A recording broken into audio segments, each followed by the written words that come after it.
Bismillahirrahmanirrahim. Assalamualaikum warahmatullahi wabarakatuh. Perkenalkan, nama saya Rizky Salam dari Penjas 2E angkatan 2019 dengan NPM 1921911181. Jadi di sini saya akan menerangkan materi mengenai ilmu gizi makro yaitu karbohidrat.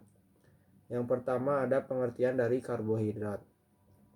Secara umum, definisi karbohidrat adalah senyawa organik yang mengandung atom karbon, hidrogen, dan oksigen.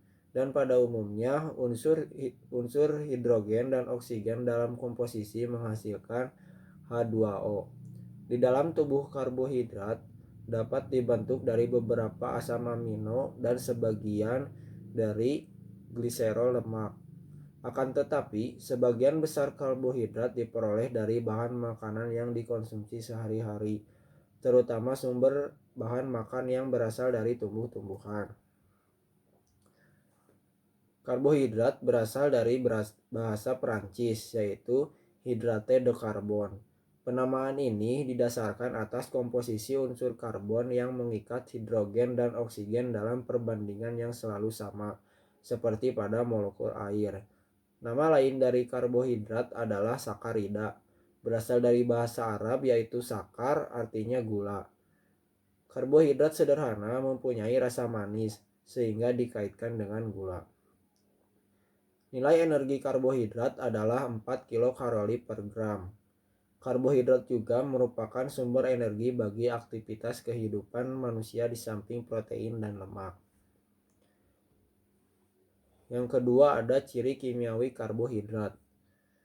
Ciri kimiawi karbohidrat, semua jenis karbohidrat terdiri atas unsur karbon, hidrogen, dan oksigen.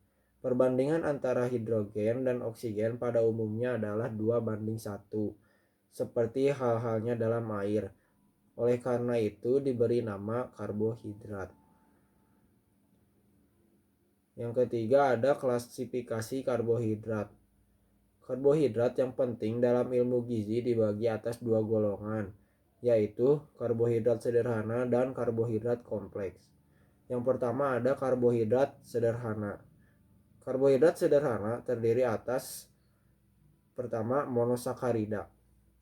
Monosakarida adalah jenis karbohidrat yang mudah diserap melalui usus halus ke dalam darah kemudian menuju hati dan tidak dipecahkan dalam proses pencernaan. Monosakarida ini tidak dapat dihidrolis oleh larutan asam dalam air karena telah menjadi karbohidrat yang sederhana. Monosakarida juga dikenal sebagai heksosa. Ada 3 jenis heksosa yang penting dalam ilmu gizi, yaitu ada glukosa, fruktosa, dan galaktosa. Glukosa dinamakan juga dekrosa atau gula anggur. Glukosa merupakan hasil akhir pencernaan pati, sukrosa, maltosa, dan laktosa. Pada saat metabolisme, glukosa merupakan bentuk karbohidrat yang beredar dalam tubuh dan di dalam sel merupakan energi. Kedua ada fruktosa. Fruktosa dinamakan juga levulosa atau gula buah. Adalah gula yang paling manis. Fruktosa berfungsi untuk mengontrol kadar gula dalam tubuh. Dengan konsumsi yang tidak berlebihan, fruktosa dapat menetralisir zat-zat gula dalam tubuh. Yang terakhir ada galaktosa. Galaktosa tidak dapat bebas didapatkan di alam seperti halnya gluktosa dan fruktosa, karena hanya terdapat dalam tubuh sebagai hasil pencernaan. Yang kedua adalah karbohidrat kompleks atau oligosakrida. Pengertian dari oligosakrida yaitu oligosakrida terdiri atas polimer 2 hingga 10 monosakarida. Karbohidrat kompleks terdiri atas yang pertama ada polisakarida. Karbohidrat ini dapat mengandung sampai 3000 gula sederhana yang tersusun dalam bentuk rantai panjang atau bercabang. Gula sederhana ini terutama adalah glukosa. Jenis polisakarida yang penting dalam ilmu gizi adalah pati, dekstrin, dan glikogen. Yang terakhir ada fungsi karbohidrat bagi tubuh manusia. Pertama yaitu sebagai sumber energi. Fungsi utama karbohidrat adalah sebagai pasokan utama energi bagi tubuh. Setiap gram karbohidrat menghasilkan 4 kilokalori. Keberadaan karbohidrat di dalam tubuh sebagian ada pada sirkulasi darah sebagai glukosa atau keperluan energi. Sebagian terdapat pada hati dan jaringan otot sebagai glikogen, dan sebagian lagi sisanya diubah menjadi lemak untuk kemudian disimpan sebagai cadangan energi di dalam jaringan lemak. Yang kedua adalah untuk melancarkan sistem pencernaan. Makanan tinggi karbohidrat kaya akan serat yang berfungsi melancarkan sistem pencernaan dan buang air besar. Serat pada makanan dapat membantu mencegah kegemukan, kanker usus, diabetes mellitus, dan jantung koroner yang berkaitan dengan kolesterol tinggi. Yang ketiga yaitu untuk mengoptimalkan fungsi protein. Ketika kebutuhan karbohidrat harian tidak terpenuhi, maka tubuh akan mengambil protein sebagai cadangan energi.